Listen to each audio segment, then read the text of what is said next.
بسم الله الرحمن الرحيم الحمد لله رب العالمين والصلاة والسلام على المرسلين صلى الله عليه وسلم على سيدنا محمد وعلى آله وصحبه أجمعين. We begin by praising Allah subhanahu wa ta'ala and testifying there is no deity of worship except for He subhanahu wa ta'ala. And we testify that the Prophet ﷺ is his final messenger and giver of glad tidings and warnings to humanity. I hope everybody's having a good Wednesday. Guys, tonight starts the last 10 nights of Ramadan, inshallah. So I hope everybody is ready to go and really do their best, inshallah. So, make sure that if we've been slacking or if we haven't been giving it our all, right now it's the finish line is almost here. So right now is the time to really, strap down and really get ready to go 100% all in. With that said, today we're going to be continuing. Today's name also, guys, is very similar to yesterday's name, meaning, there's not much, to really talk about, but there's a lot of things that you can extract from this name. So for example, there's not much explanation you can give. It's a very straightforward name. But the lessons that you can extract, we can sit here for days, and subhanAllah, that's the amazing thing about Allah subhanahu wa ta'ala's names is that we've been seeing is that, just because his name means one thing, everything relates back to all of his names, subhanAllah. All of his names are interconnected. All of his names are almost like woven together to give you a better picture of who Allah subhanahu wa ta'ala is, to the best of our capabilities that our minds can understand. So with that said, today we're going to be talking about as-samad. So as-samad. The physical, literal translation is the eternal one. So Allah subhanahu wa ta'ala means he's eternal. Nothing came before him. Remember how we said he's al-awwal, he was the first, he's al-akhir, he's the last. So as-samad is like reinforcing that. It's re-establishing the fact that Allah subhanahu wa ta'ala, there is no end to him. There's no such thing as, an ending. So he is the end, like he's al-akhir. We were talking about how Allah subhanahu wa ta'ala that could mean that his word, his judgment, his call, his saying, that's the final judgment. Nothing can surpass him. Nothing can have authority over him. Once you get to Allah, that's a full stop. That's a period right there. Nothing can transgress Allah subhanahu wa ta'ala. Right? And he's the end, meaning that, Allah subhanahu wa ta'ala, when everything perishes, when everything ceases to exist, Allah subhanahu wa ta'ala, he will still be there. So the samad, as-samad, this name only appears once in the Quran. And Qul huwa Allahu ahad, Allahu samad.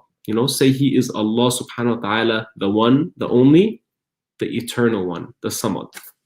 Lam yalid wa lam yulad wa lam yakun lahu kufuwan ahad.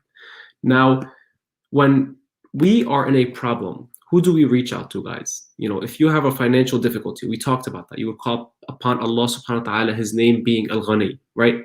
Though if you have an issue with, and you have a problem that you feel like you can't get out of it, you can call out to Allah subhanahu wa ta'ala, Ya Qadir, oh Allah, you are capable, the one who's capable of doing all things. So as-samad, we've talked about these other names before and how you can reach out to Allah subhanahu wa ta'ala using them.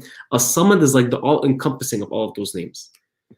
Because Al-Ghani, the most rich, the most merciful, the most forgiving, the truthful, the Hayy, the ever-living, the Qayyum, the one who sustains us, all of these names that we talked about, they all go back and they all interconnect to the name As-Samad, because he's the eternal one. All of these things, they come out of Allah subhanahu wa ta'ala being eternal. So when Allah subhanahu wa ta'ala says, do they not know? Do they not see? When Allah subhanahu wa ta'ala is talking to us about the day of judgment, when he's talking to us about the hereafter, when he's talking to us about the grave, right? He's the eternal one. He knows what's in the future. He knows what's in the past. He knows what's there all of the time. He knows what's going to happen. He knows what's going to be said. He knows every little thing that's going to happen. And so again, all of these names, they're interconnected to one another. Now, Dr. Nabulsi, he was saying it is not permissible for someone who has a rich father. So let's say there's a man who's very rich and he has kids. If his kids are very poor, can you give zakat to those kids? Dr. Nabulsi said no. You cannot give zakat to those kids, because if they have a rich father, that means they are rich through their father. Whether bad or not their father supports them, that's a separate issue. But in terms of being able to give them zakat permissibly, you're not allowed to give someone who has a rich father zakat. That's what Dr. Nabulsi said. So why does that have to relate to us? So Dr. Nabulsi was saying, because Allah subhanahu wa ta'ala is al-Ghani, because He is the one who is the most rich, you being a servant of Allah automatically makes you a Ghani, makes you rich, right? Because Allah subhanahu wa ta'ala is the most merciful one, you being a coming from Allah subhanahu wa ta'ala, Allah subhanahu wa ta'ala allowing you to exist in this life, we have that mercy that we see, right? The animals, when we see them loving one another, the mom, when we see her raising her kids, any sort of love and affection, this is a connection from Allah subhanahu wa ta'ala. This is a result because Allah subhanahu wa ta'ala, He encompasses all of these things. Now, let's go to another point. He says also, a judge who makes a wrong judgment. So we talked about how, since Allah subhanahu wa ta'ala is al-Ghani, by you worshipping Him, by you believing in Him, by you entrusting Him, you also become Ghani, you also become rich, right? And then he says, so now what about Allah subhanahu wa ta'ala? When we see a judge, we were talking about that the other day, who makes a wrong judgment. So someone who was a judge in the courtroom, based on the evidence that he had, he came to the wrong conclusion.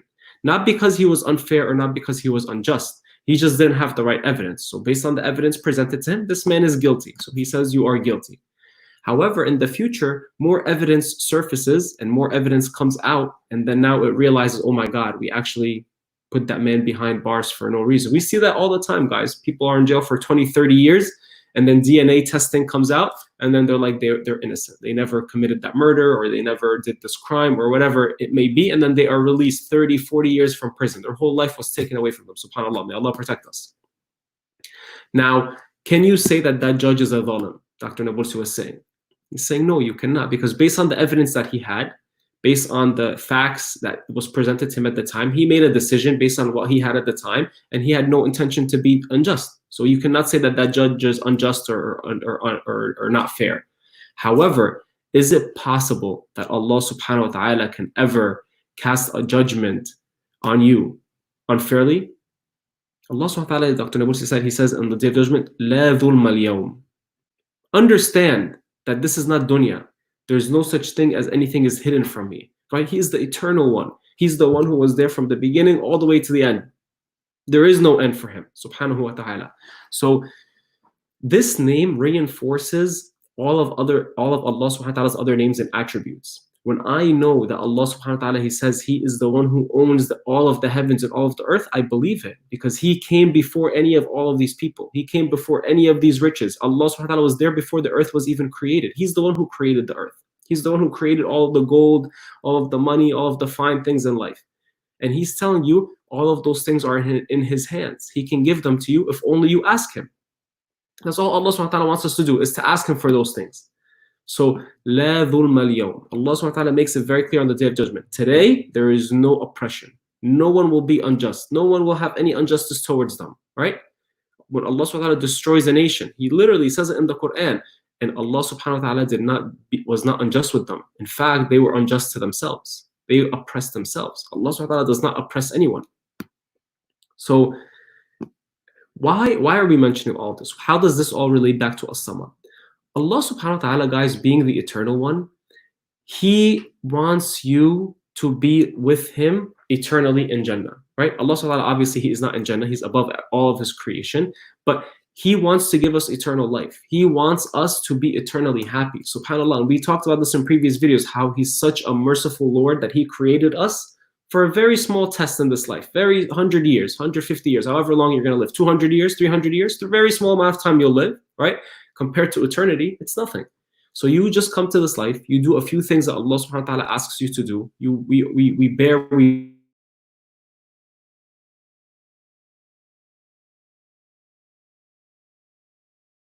We have a lot of blessings, alhamdulillah, you know?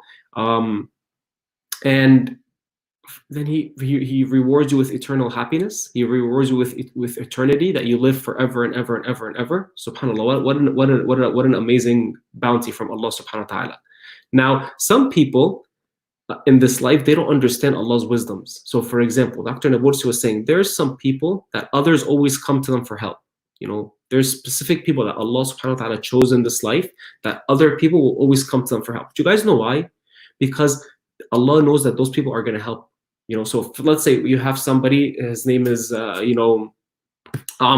You know, Amr is known that he always helps people. He always takes care of people. He's always there for people. Allah subhanahu wa ta'ala will always send people to Amr because Allah subhanahu wa ta'ala is helping those people fulfill their needs and their desires through Amr, right? And he uses Amr, and Amr is very happy, and Amr is very grateful for the opportunity, right? There's other people, they get upset when others ask them for help. Why are you asking me again? Oh my God, he's always coming to me for help. Oh my God, this person always needs. Wallahi, guys, Dr. Nabulsi was saying, if you want to know your status with Allah subhanahu wa ta'ala, see how Allah subhanahu wa ta'ala is using you in this life. If you are somebody that whenever Allah gives them an opportunity, you're always like, oh my God, another fundraiser. Oh my God, this person's asking me for help again. Oh my God, this person needs my help. Then you have to reevaluate and you have to recheck yourself. If you are somebody who you see people always flocking to you, people always asking you for help, people always coming to you to help them with their problems, help them with their issues, help them with whatever they need help with, and you more than help, you're more than happy to help, and you do it for the sake of Allah subhanahu wa ta'ala, then Dr. Nabulsi, he says, glad tidings that you should know that Allah subhanahu wa ta'ala, he loves you. That's why he is sending people your way so that you can help them. So really important to evaluate ourselves, and really important, like we said, to judge ourselves before we are judged. So Allah subhanahu wa ta'ala being the eternal one, he knows what you want. He knows you want a good spouse. He knows you want a good salary. He knows you want a good life. He knows you want to have good kids. He knows you want to go on vacation. He knows all of those things. And he is more than capable of giving them to you. All you have to do in exchange is follow Allah subhanahu wa ta'ala's commands and be patient and understand. Like we said before, Allah subhanahu wa ta'ala says, some days there will be good days, some days will be bad days, some days will be hard days, some days will be easy days, and you take them and you understand that this life is fleeting. It is nothing but a fleeting moment.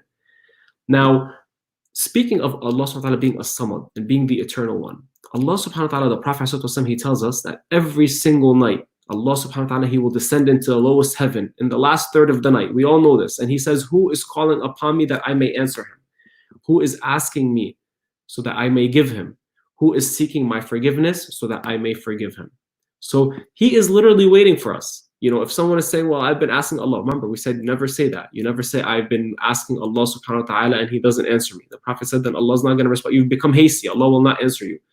Remember, guys, we talked about the story of the guy that for 10 years, him and his wife, they wanted a kid. Every single year, they would go buy the baby clothing. They were sure the kid is coming. When? They don't care. They timing does not work on our timing. Our timing is Allah subhanahu wa ta'ala's timing. When Allah wants to give you something, he's going to give it to you. You just have to trust the process. Now, the Prophet ﷺ, relying on Allah subhanahu wa ta'ala being the Samad, he knows Allah's the eternal one. He knows Allah's always going to be there for him. Guys, I want you to understand, eternal means Allah will always be there for us. Always. He will always have your back. He's always going to be there for you. He's the one who's always going to be there. When the Prophet ﷺ went to Ta'if, when he was so excited, he was so happy, he thought that people were going to embrace Islam and everything was going to be amazing. And instead, they were throwing stones at him and they were, stoning him. And it was totally opposite of what he thought, right?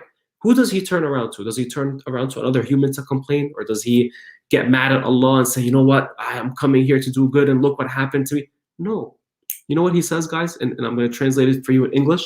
He says, oh Allah, to you I complain of my weakness and lack of resources and my humiliation before mankind. So he's saying, I only complain to you, Allah. Mankind has just humiliated me.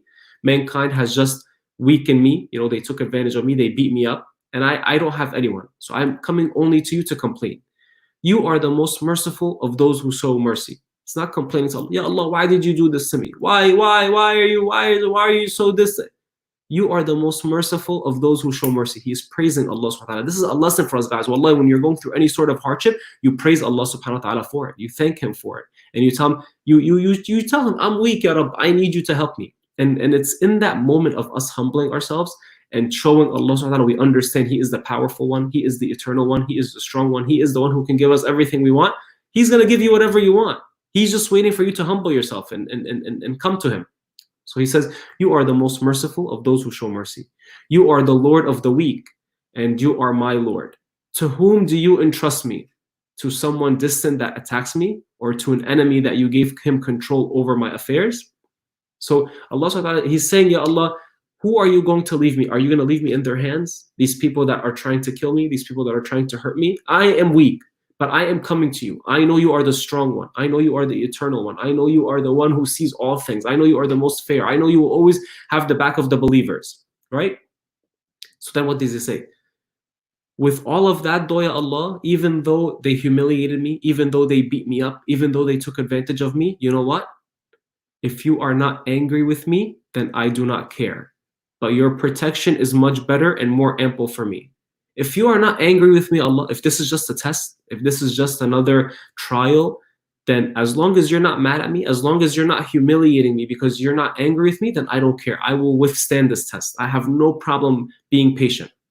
I seek protection in the light of your face, which illuminates the darkness and through which all affairs in this life and in the hereafter become right. May it never be that I should incur your wrath, or that you should be displeased with me. I will appeal to you until you are pleased with me. There is no power and there is no might, or there is no way except through you. So do you see what a beautiful, humble dua the Prophet makes to Allah subhanahu wa ta'ala, guys? He tells him, anything that's going on in my life, as long as you're not upset with me, Ya Allah, as long as you're not displeased with me, it's okay. As long as I know that I have you on my side or by my side, then everything else, it's gonna pass. Anything else can pass. Any sort of pain, any sort of problems, any sort of troubles, as long as you're not upset with me, I can handle it. And this is, wallahi, guys, the adab that the Prophet ﷺ used to have with Allah subhanahu wa ta'ala. And this is why he is the best of creation, you know? And this is a lesson for us, that instead of always being negative, and we've been talking about this so many times over and over, don't always be a negative person. Always look at things in the positive light. Always make things turn a negative always into a positive. Always, no matter how bad the situation is, always find something positive to rejoice about, something positive to be happy about. And I'm going to leave you guys with the story. This is something that I just literally read last night, and wallahi, it's very sad. It's from a imam in Princeton, New Jersey. And I'm going to read to you guys his letter. And he wrote this letter to his community. He's been the imam there for 12 years. He's built his community, literally. He was one of the founding members of the community, and he built the community from scratch. And this is the letter he wrote to his community on April 9th. He starts off with a verse from the Quran. Blessed is God, in whose hands is the sovereignty, and God is able to do all things, who hath created life and death, that God may try which of you is the best in conduct. And God is the mighty, the forgiving. So that's Surah Tabarak, Tabarak alladhi biyadihi al-mulk wa huwa ala kulli shay'in qadir. Right? This is he opens up with this verse. So then he says, Dear beloved community, Assalamu alaikum, peace be with you. I pray that this note finds you and your loved ones safe and healthy and at peace in these precarious times and beyond. Please know you can reach out for advice or support, or even a listening ear. I am here for you. My prayers are with you. I write to you today as your chaplain and as a brother much in need of your prayers. Earlier this week, after many tests, my family and I were given the news that I have a rare, aggressive chlorogeniocarcinoma, bile duct cancer, stage 4. The prognosis is not good. We ask Allah subhanahu wa ta'ala for ease. I'm sorry to be the bearer of heavy news, but I wanted to share this with you because I know that as a community, we strive to be there for each other during these times of joy and during times of grief. And I believe in the power of prayer, asking you to include me and my family in your du'as for healing and patience. Thankfully, I'm in a state of peace and completely content with God's decree. As a Muslim who believes in the sacredness of life, and as a family man who loves so deeply, I want to fight with you. I want to fight with every ounce of strength God gives me to try and beat the odds. The outcome I leave in God's most generous hands. My Lord has been extremely kind and fair to me in my life. God gave me everything and everyone in these 40 years of life. I have no complaints. In my return to God, if my return to God is near, I must say that God gave me every opportunity to be a saint. I return, though, a sinner because of my own weakness and lack of resolve. I pray that this cancer is a purification of those sins, a means of elevation in my nearness to God, and a way of growing in the virtues most loved by God and exemplified by our beloved Prophet sallallahu alaihi wasallam. Ameen. Allah tells us in the Quran that He will test us with blessings, gratitude, and sufferings, patience. I've mostly been tested with blessings. Even in this difficult hour, I am so privileged to have cancer while living in luxury, a steady income, health care, a warm house, nourishing food, and most importantly, an amazing family and awesome friends, alhamdulillah. So I ask that while you keep me in your prayers, you pray even more fervently for those who have compounding sufferings, refugees, victims of domestic violence, orphans begging on the street for money, towns and villages without clean water to drink, and so many others. This community, which I helped establish with Allah's grace and have been part of for the 12 years, is very near and dear to my heart. I want you all to know that I love you and I have nothing but good feelings in my heart for each of you. There is not a person with whom I have unresolved conflict with, not one. But of course, given my role in the community, you all have far greater rights over me. So I ask that you either completely forgive me for my shortcomings or extract your rights over me before I return to God. Please tell me how I can make things right if I've wronged you in any way. Knowing how kind and generous you all are, I know many of you will want to reach out with upon receiving this news. My family and I welcome your du'as and good wishes and the warmth of your love. We ask, though, that you please send us an email or text or voice notes rather than calling. Please also refrain from offering your medical advice, as we have our entrusted physicians offering us the best of Eastern and Western medicine and need to focus on the plan we have. We also request that while you share this news with your loved ones and ask for their prayers, that you do not share this news on social media. Please forgive us if we're slow to respond, but know that we really appreciate your loving kindness. My sisters and brothers, I know that this news will invoke anxiety in some of you and sorrowful memories in others of you. I'm sorry for that. Please know that through this all, I am still your chaplain and imam. I'm here for you if you want to talk. My care for you, even as I care for myself, is stronger than ever. We also have a great team of chaplains who are willing to support you in the office of religious life. Just write to Dean Allison Bowden to be connected. Beloveds, God tells us in the Quran that the blessedly patient ones who receive God's peace, grace, and guidance are those whom upon receiving tribulation say, verily from God we come and to God is our return. The blessings of health and life, like all blessings, are given to us as a sacred trust for a short period of time. Everything in creation is impermanent. Only God has no beginning or end. How long we have our blessings is not up to us, but how we use our blessings is. So my advice to myself, my family, and to you is to cherish every day you are given and to do something really beautiful and meaningful with your life. Worship God with all of your heart, for the time you have on earth is the proximity by which you draw near to the divine. Hold your loved ones, family, and friends tight, and let not a day pass in which you do not show kindness to someone in some way. And then he ends with, truly my prayers, my sacrifices, my life, and my dying are for the guardian sustainer of the universe. As I embark on this journey, I will try to write my reflections in a blog. Join me if you like. Imam Suhaib.